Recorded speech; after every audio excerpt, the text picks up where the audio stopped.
everyone, Liam, the Death to Metal, and as you've read in the description of this video, it is a 2021 recap of what I've, purchased this year so far. I wanted to do this video and kind of include some new stuff that I haven't shown before because I've got quite a few new subscribers as I've gone on through this year so far, and I'm really grateful to everyone that's checked out my stuff and are following the channel. So this video is basically all 2021 releases. There's records galore and one CD. They're all purchased. There's a load of pre-orders I still have that I haven't, got through yet, or they're still being shipped. So there's still plenty more to show going forward. But as we've had Easter, I thought why not show what I've got so far as like a 2021 recap.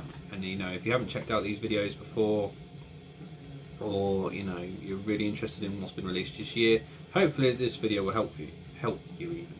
So the first one is the only CD of this group, and it was put out not too long ago by a Polish label called Gods of War. They're known for doing like Eternal Rot and stuff like that. It's a really good label. Do LPs, CDs, the works. Really cool label. So this band are Polish, and there's a massive comparison to the band Bolt Thrower. So like my Memoriam video I just did, Memoriam often get compared to Bolt Thrower purely because of the members. This band you could easily compare to Bolt Thrower because of the riffing, the style of riffing, the drumming. It all has a massive nod to Bolt Thrower. Even the theme of the album is a massive nod to Bolt Thrower, and that is the band Chainsword. This is their album called Blight March even. Yeah, Blight March, sorry. Now I'll be brutally honest with you, the cover did not draw me in this album at all. It's a bit weird. I mean, I like comic book stuff, don't get me wrong, and that, the more I've listened to the album, the more I've kind of got into the artwork. But if you kind of look, it is a bit weird. So you've got four-breasted women with turret arms, spider legs, Terminator-like visor heads, and you've got fucking tank things going on all over here. There's a bird with four tits and a pentagram made of chain, It's all going on in that. I mean, you could spend ages kind of staring at that and kind of trying to figure out what the hell's it all about. There's a picture of the band in there, and as you can gather with the tank in the background, it is all war themed. But I won't deny the music is absolutely solid. So if you're a fan of Bolt Thrower but you can't stand Carl Willett's vocals, this could be your band, because the riffing is very similar to Bolt Thrower, but there's little odd bits of that make it different. But there's no denying that the comparison is there. But it's a solid death metal album. There's no denying it. The production is crisp and clear. You can hear everything. It's not, as you would guess by the artwork, maybe underproduced. It's very well produced, and they're a really cool band.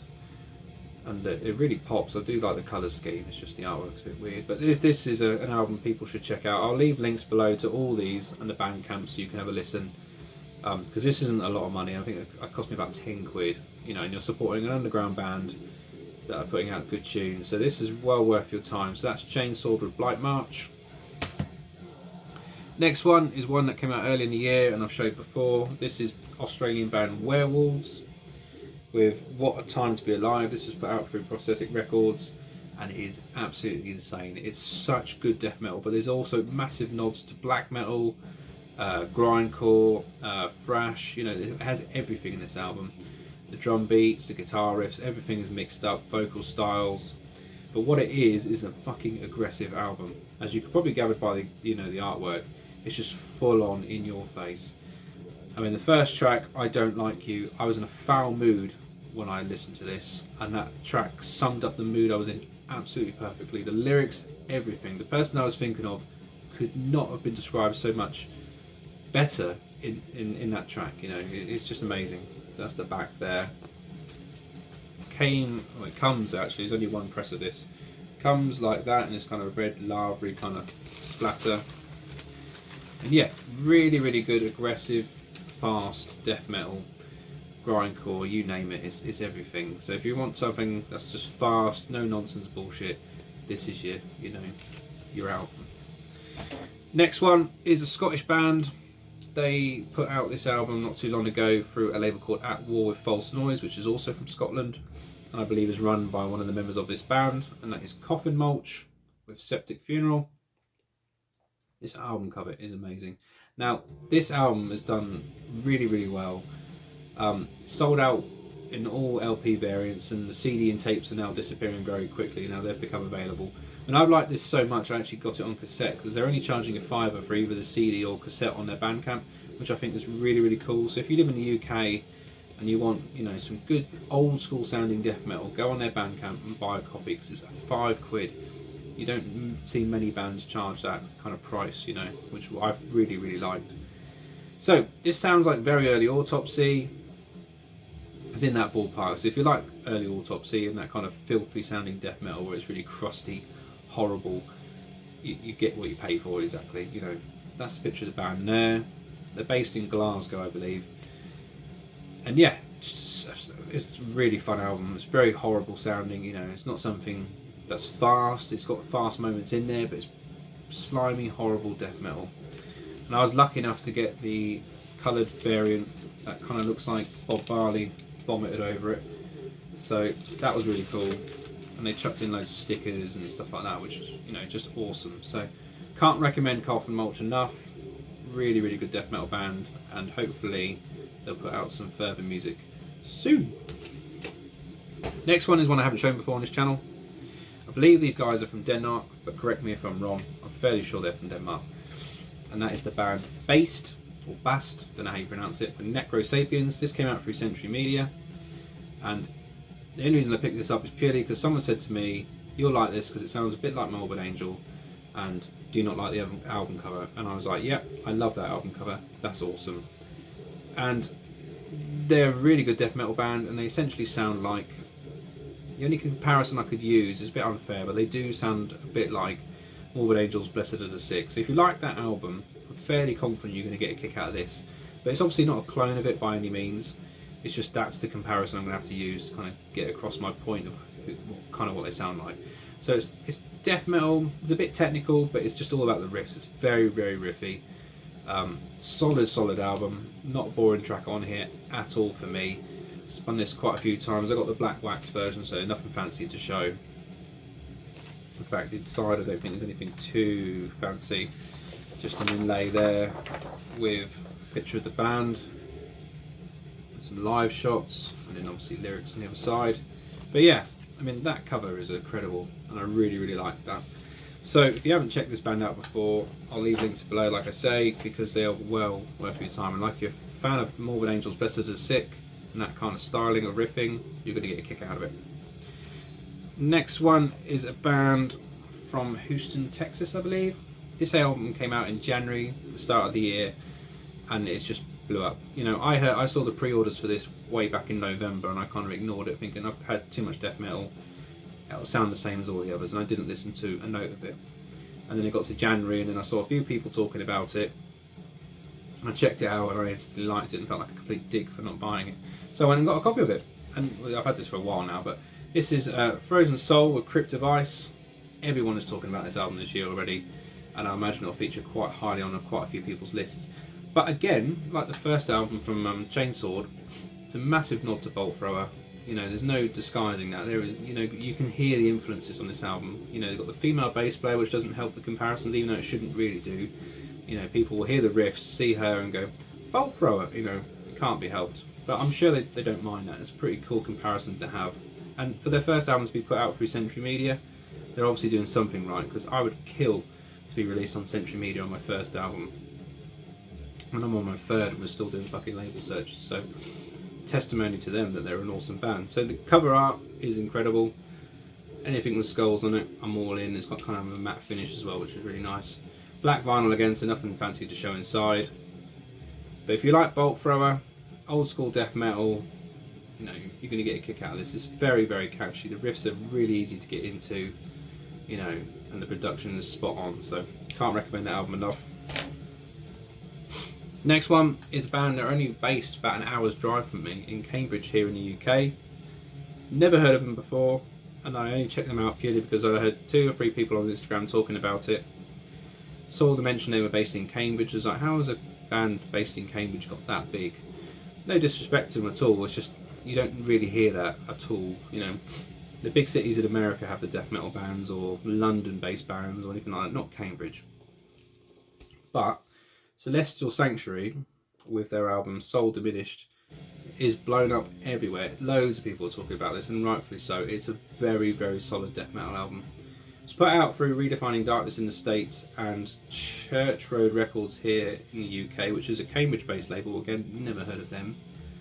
But they got a deal to do a split with Redefining Darkness, and this has been featured in Disciple magazine.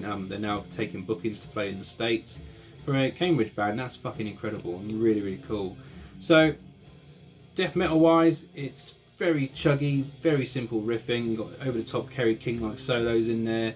The drumming is phenomenal on this album, and I can't, highly recommend this enough. This really, really surprised me because I purely just checked this out on a whim because the link to the city or town that I live near, and I've played in Cambridge a few times. I've never heard of them before, so they must be quite new. But it also features two members that I've played gigs with in the past. The drummer plays in the Infernal Sea, which I've gigged with no end of times and consecrations, gig days. And one of their rhythm guitarists is I have a CD of theirs. I can't remember what the name of the band was though. But he was also in a band we've played with a few times. But you don't care about that. And yeah, inlay wise, it's just lyrics like that. And I got the kind of like pea green. I don't know if you'll be able to see it with the sleeve. But I got that variant. There's already represses scheduled for August for this album because it's that popular. So if you live in the UK, go to Church Road Records or their Bandcamp and see if you can pick up a copy. And if you live in the States, I don't know where you'll get it from. I know Redefining Darkness kind of distro to loads of different places. But yeah, well worth people's time if you haven't checked that one out. Now the next one is a complete curveball, and one that isn't strictly a metal album. And I dare say this could be my album of the year already. Now last year was a weird one because Ulver was number 2 and I've never heard of that band before that. And that was like a synth pop album, but that had a massive effect on me.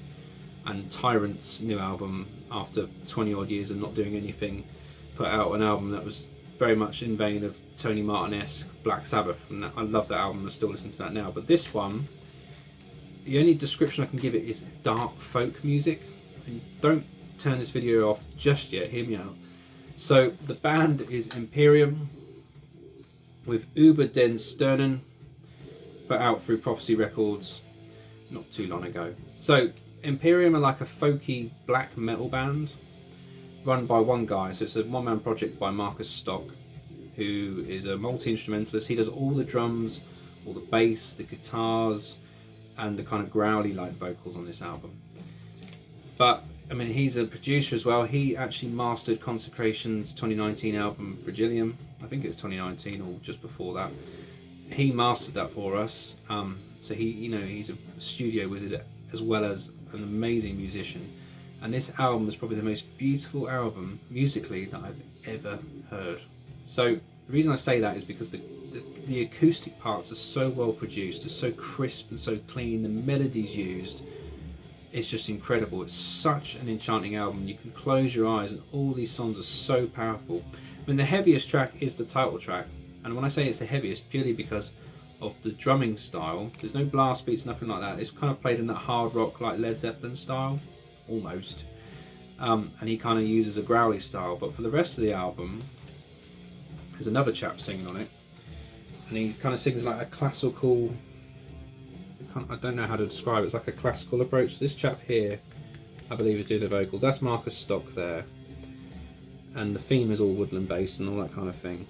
So the singer is called Thomas Helm, and it's just incredible and a really, really good album. Like, this musically to me is like top end, like high end. It's really, really good. Like the melodies and everything, it just creates such a cool atmosphere. And I've showed this to a few people and they've gone, that's really good. I don't know how to describe it though, and neither do I. It's something I've never heard before either. I mean, it's double vinyl, and the D side is etched, I believe. I haven't actually looked at this. There you go, yeah. So I don't know if you'll be able to see that or not. Oh, see, that's the album artwork, but it's such a good album. I mean, like, I've listened to this loads, especially at night time. It's one to kind of chill out to. It's not one you can kind of put on during a busy time or anything like that, because you have to absorb it. It's like when Astramentus came out with Stygian last year. That's an album that a lot of people struggle to get into on the first listen. And this may be the case for a lot of people. If you check this one out now, you'll kind of put this on and go, what the fuck is he talking about? Because it is very, very different. But like, go check out the track the Free Flames Sapphire, and then I'll leave a link to that below, because that kind of sums up this whole album in a way. It's got the classical vocals, it's got the acoustic parts, it's got the heavier parts, it has everything. And I absolutely love this album to death, so go check this one out. So that's Empyrium with Über den Sternen, maybe my album of the year. So far it's my favourite album of the year at the moment. Next one is easily the best band in the world, in a way, and that is Asfix with Necrosis, or Necrosos. I can never pronounce it, but yeah, you know what I'm talking about. Came out in January through, again, Century Media. I've got 3 Century Media releases already, and I love Asfix. If you don't know who Asfix are, they are a Dutch death metal, death doom band, but I would say they're more of a death metal band that play really slow, especially on the earlier stuff. That's more early death metal, and as their albums have gone on, they've kind of got a certain formula they use, where it's really chuggy, Bolt Thrower-esque in the kind of war theme like riffs, and then they kind of slow it right down and chug the hell out of it. Frontman Martin van Drunen there is a legendary vocalist for Pestilence, and you know, his vocal style can be easily recognised. So if you've never heard of Asfix before, if you can get past his vocals, you will love this band. I adore this band, have done for many years, and you know, loads of people have already probably spun this, or you know, got this album, or even talked about it on their channel. But if you're new to watching my videos and you've never seen this album before, I can't recommend that enough. Next one, I only got a couple of days ago. I've spun this quite a few times since I got it though, to kind of sink it in, because I don't like talking about albums I haven't listened to. I never do that on this channel. This is another UK band, based up in Manchester, and they are a blackened death metal band, but more, the early stuff was more black metal, but this new one has kind of gone into the realms of what Satyricon kind of done, where they kind of made it a bit more accessible. It's very catchy, and it's kind of got lots of odd moments going on in there that you don't expect to happen. And that is a new one from Woad. This is Burn in Many Mirrors, came out for a $20 spin a couple of weeks ago, if not even that. And this is incredible. Really, really good album. Really enjoying this. This is very, very catchy. It's not in-your-face black metal, it's not obscure, scary, ambient black metal, or any of that bullshit. This is just simply good riffing and very catchy songs, but in that kind of blackened death metal vein, but more in the black metal, you know, style. I mean, the cover is really, really cool. I really like the cover. That's the back of it there. Now I was lucky because $20 spin normally don't distribute to the UK, but this was put out through Crypt of the Wizard, which is a record store in London. They were doing a special variant for them to use here in the UK to sell directly through them. So that made it even easier to get this album, which was awesome. But like I say, this is a UK band, so that was quite cool to see anyway. And yeah, what can I say? So if you like Satyricon and stuff like that, which I do, you'll get a kick out of this, like that mid kind of album Satyricon, not the early stuff. Comes on this really, really cool variant. Get out. And yeah, I absolutely love this album. Really, really catchy, very riffy.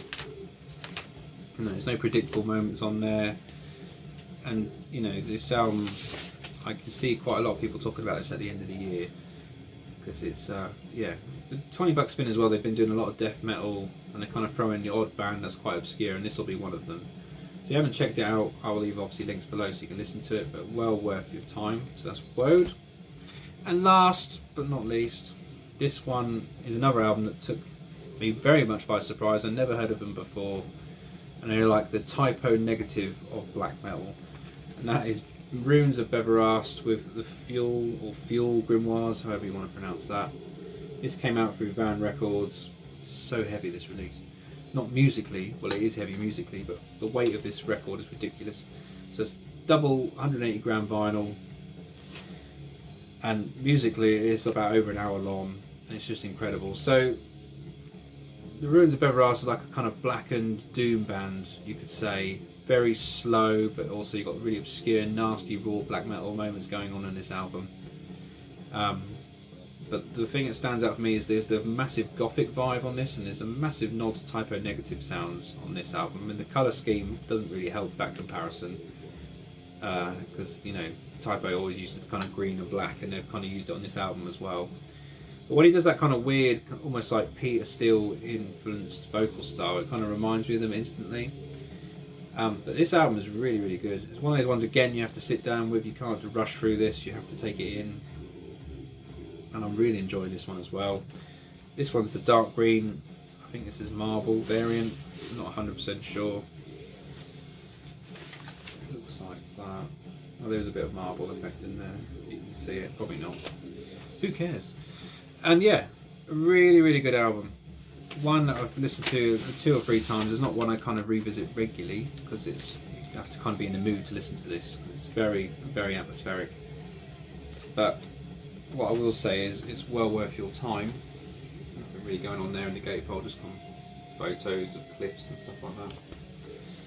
And yeah, a solid release. This will feature pretty high on my list because when I do my end of year lists, I like to do bands that are different and challenge my ears. I don't go for the usual what I already know I'm going to like. I mean, they'll feature in there, but the ones that get higher up the list, the ones that surprise me, and the ones I kind of notice I'm listening to more and more that I would never normally do. So this will probably feature quite highly because it is one of those bands that I'd never heard before, and I spent time with it.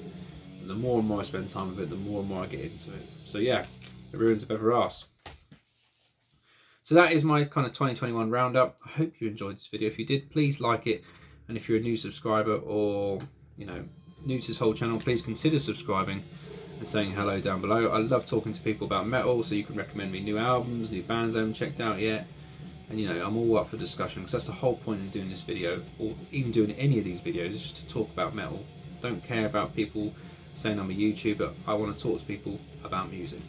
So let me know what your guys' thoughts are on the albums I've shown below. Please check out my older videos, which I'll put around my head now. And I'll speak to you guys soon. Cheers!